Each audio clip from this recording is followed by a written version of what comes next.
अब हमसे आन हो गई। अच्छा देह पर हानि देखो चढ़े लागल हो, पानी जवानी वाला उड़े लागल हो, खाला बड़े बड़े चीज खखोरी हो। अरे तले है सुन, सब ढोढ़ी खाली ढोढ़ी हो, ढोढ़ी दूध के कटोरी हो। सब ढोढ़ी खाली ढोढ़ी हो, ढोढ़ी दूध के कटोरी हो। तो आओ पी लो।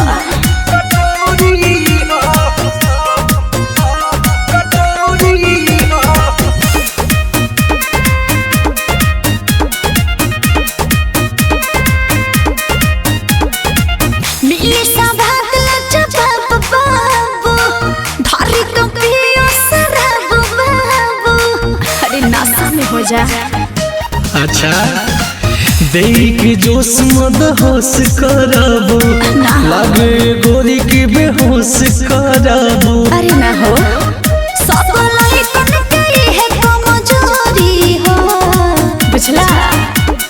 सब ढोढ़ी खाली ढोढ़ी हो, ढोढ़ी दूध के कटोरी हो। सब ढोढ़ी खाली ढोढ़ी हो, ढोढ़ी दूध के कटोरी हो। का बुझला ढोढ़ी दूध के ढोढ़ी दूध के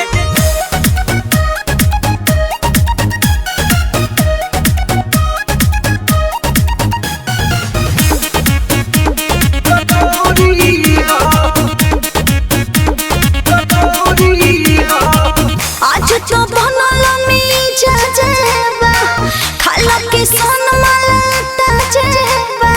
अरे ए हो अब खा लो। लागत आज कुछ खास करबो, लगे बोला के धन नाश करबो। अरे हो जाएगा सन्नी देत बनी मौका ना छोड़ी हो।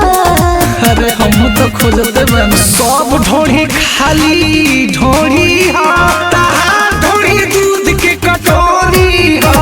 सब ढोढ़ी खाली ढोढ़ी हो, ढोढ़ी दूध के कटोरी हो। तो आओ छाली सोही पे चढ़ जा।